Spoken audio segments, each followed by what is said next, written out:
రోజు సొరకాయ అప్పాలు చేస్తున్నానండి. ముందుగా పల్లీని వేయించి ఈ విధంగా పొట్టు తీసుకొని వీటిని ఇలాగా ఒక్కొక్కటిగా 2 చేసి పెట్టుకోవాలి. ఈ విధంగా సొరకాయ తురుముకోవాలి. కట్ చేసుకొని మధ్యలో ఇదంతా తీసేసి చక్కగా తురమాలి.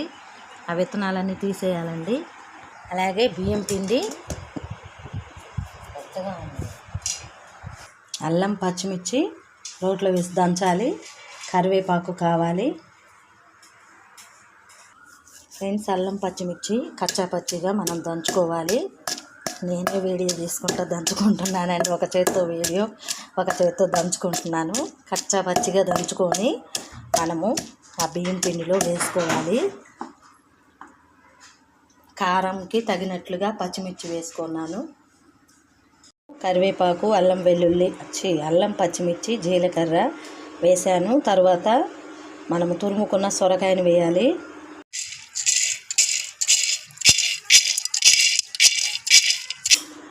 ఫ్రెండ్స్, బియ్యం పిండిలో అల్లం పచ్చిమిర్చి పేస్ట్ వేసా, కరివేపాకు, జీలకర్ర వేసాను. ఇప్పుడు పప్పులు కూడా వేస్తున్నా.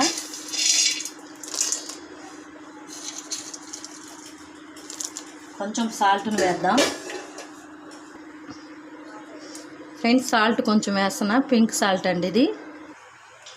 ఫ్రెండ్స్, పసుపు కొంచెం వేసుకోవాలి. యాడ్ చేసేసుకోవాలి మనం. తర్వాత వేసుకుందాం. ముందుగా ఈ తడితోనే మనము బియ్యం పిండి కలుపుకోవాలి. ఫ్రెండ్స్, మనం ఇందులో అల్లం వెల్లుల్లి పేస్టు, తర్వాత పల్లీలు, ఉప్పు, పసుపు, అలాగే సొరకాయ తురుము, జీలకర్ర, కరివేపాకుని యాడ్ చేసామండి. ఇందులో మనము కొంచెం వాటర్ వేసుకొని ఈ తడితోనే ముందుగా ట్రై చేద్దాం. తర్వాత సాలకపోతే వాటర్ వేద్దాం. చుక్కగా వేసుకొని కలుపుకోవాలి. ఫ్రెండ్స్, ఇప్పుడు కొంచెం వాటర్ వేసుకోవాలి. పొరపాటున మా హస్బెండ్ ఎక్కువ వేశారు. ఇంకా ఏమాకండి, కొంచెం ఆగండి. తడుపుకోవాలి. పిండిని బాగా తడుపుకొని మనం తర్వాత అప్పంలాగా ఒత్తుకొని కాల్చుకొని తీసుకుందాం. ఫ్రెండ్స్, ఇప్పుడు మనం ఈ విధంగా ముద్దలు చేసుకొని డేషాలో వేసి చక్కగా ఒత్తుకొని నూనె వేసుకుందాం. ఫ్రెండ్స్, ఈ విధంగా డేషాలో పిండి వేసేసి మనము చిన్న చిన్న హోల్స్ లాగా చేసుకుందాం. ఈ హోల్స్లో ఆయిల్ వేసుకొని చిన్న మంట మీద ఉడకనివ్వాలండి.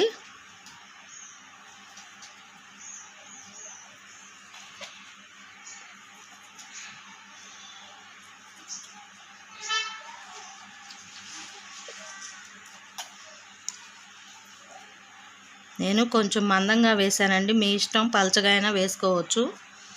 ఈ విధంగా ఫ్రెండ్స్, ఈ విధంగా ఆయిల్ వేసి చిన్న మంట మీద ఉడికించుకోవాలి. ఈ పెద్ద డిష్ ఏమో మా పాప పెట్టిందండి. ఆమెకు అన్ని బడా సైజు అన్నీ పెద్దగా కావాలండి. ఇదేమో నేను చిన్నది పెట్టేశాను.